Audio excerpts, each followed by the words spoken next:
What's up, everybody? Jordan from Ginger Snap Disc Golf here, and today I'm going to teach you how to fix your putt in 5 minutes. I'm pretty sure after you watch this video, you're like never going to miss a putt ever again. Ever. Okay, seriously though, I do want to help you learn how to fix your putt. So just to clarify before we get into the video, I'm not a professional putter. I'm not phenomenal at putting. As a matter of fact, if you've seen any of my videos, you probably know I'm not really even average at putting. But recently, I saw a professional putting a certain way, and I tried something that I noticed, and it actually has gotten my putt a lot better.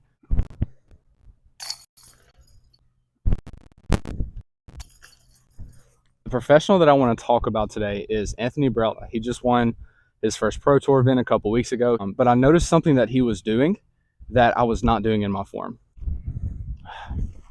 I'm literally doing the very thing I'm about to say not to do. How ironic. Before we jump into it, I want to tell you kind of what disc golf putting is like in general. Typically you have spin putters or you have push putters, but most of them are just like a hybrid of the two. Spin putts, you guessed it, have more spin on them and tend to travel in a more direct line towards the basket. Push putts have more float and more of an up and down line towards the basket. All right, so without delaying it any longer, what I want to talk to you about today, the concept, is something that I call follow through the basket. You've probably heard the terminology before, putt through the basket, not to the basket. And I do think that's good advice because it teaches you not to leave putts short. Like typically this is good for people who hit the cage a lot. But what I want to talk about today is not necessarily putting through the basket. Like I'm not talking about putting harder, following through the basket, through with your hand. We're focused on the follow through today, not really the power in which you putt.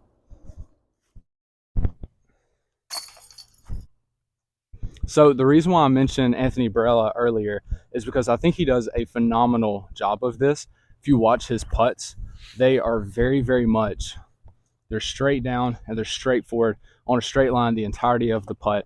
And he has a little bit of a spinny putt, but it's kind of a push putt too. The term in disc golf we use is a spush putt. And so when I noticed him doing it, I started thinking about myself and thinking, do I do this? And unfortunately, what I learned is that not only did I not do this, but I did something far worse, which I'm about to show you. Jordan from the studio here pointing out that on this first putt, my follow through is left and the putt goes left. Here on the second putt, my follow through is to the right, and you can tell the putt goes very right. And then finally, on these last two putts, you can tell my follow through is directly at the basket, delivering a good, solid putt.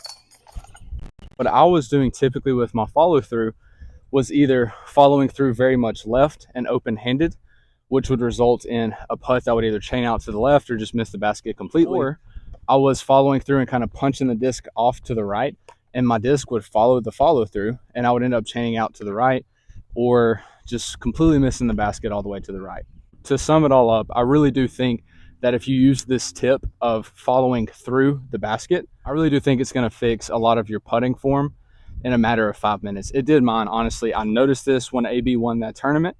And then I went outside in my backyard and started putting. I was like, whoa, this is crazy.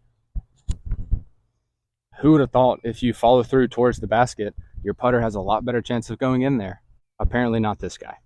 And I'm sure a lot of you are like, well, of course, Jordan, like if you follow through towards the basket, it's a lot better chance of going into the basket. But I'd be willing to bet that there's a bunch of you out there like myself who thought you were doing that. But in all reality, you were following through to the left or to the right.